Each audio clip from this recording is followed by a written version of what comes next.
Rocket भी बना सकता है।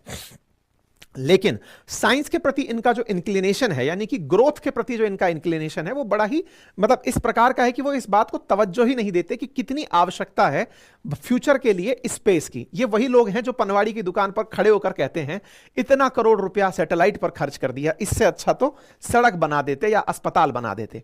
क्योंकि आप टेक्नोलॉजी का यूज नहीं समझ पाते, आपकी थॉट में ही नहीं आता कि स्पेस कितना यूज का हो सकता है। जब इन्हें यह समझ में आने लगा, क्यों?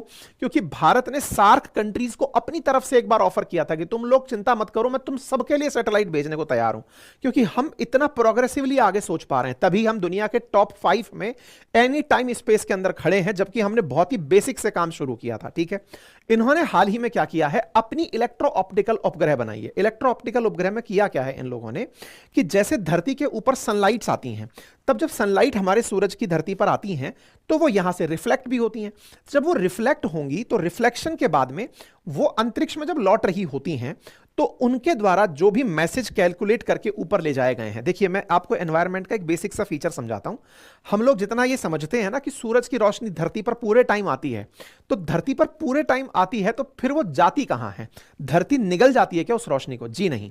ऊर्जा का यह सिद्धांत है कि वो जितनी आई है ना, वो वापस उतनी की उतनी यहां से परावर्तित हो जाती है। और अगर परावर्तित नहीं हुई और वो रह गई तो धरती पर गर्मी का माहौल रहता है। यही कारण है कि एटमॉस्फेयर के चलते, जो हमारे चारों तरफ धरती के एटमॉस्फेयर बना हुआ है, उसके चलते हमारे यहां टेम्परेचर को होल्ड किया जाता है।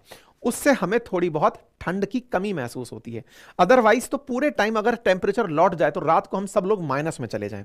यही इफेक्ट जब और ज्यादा बढ़ने लगता है तो आप इसे ग्रीन हाउस इफेक्ट के नाम से जानते हैं कि धरती पर जो सूरज की रेडिएशंस आई थी वो धरती से लौट ही नहीं पाई और इतना ज्यादा रह गई कि यहां पर पूरी तरह धरती का तापमान बढ़ा दिया। और धरती का तापमान बढ़ना ग्लोबल वार्मिंग कहलाता है। मतलब कंसेप्ट सिंपल सा इतना है, ग्लोबल वार्मिंग हो या ग्रीन हाउस इफेक्ट हो, कंसेप्ट इतना है कि सूरज की जो रोशनी आई है वो वापस रिफ्लेक्ट होकर जाएगी।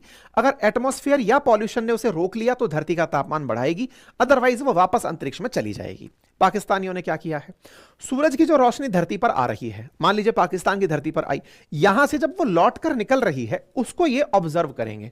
ये बिल्कुल आसान रूप से ऐसे समझिए, जैसे रडार कैसे काम करता है ना, रेडियो डिटेक्शन एंड रेंजिंग। उसमें होता क्या है कि आप अपने एक पर्टिकुलर उपकरण से, जिसको आप देखते हैं कि एक पैनल सा बना हुआ होता है, छाजड़े जैसा जिसको आप कहते हैं, उससे आप रेडियो वेव्स को आसमान में भेजते हैं। किसी ऑब्जेक्ट से अगर वो टकराता है तो टकरा करके वो वापस आता है, उसी को कैप्चर करके पता लगाते हैं कि कोई ना कोई ऊपर से निकल रहा है।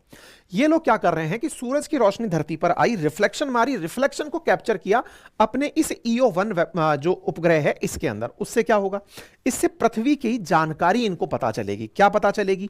पृथ्वी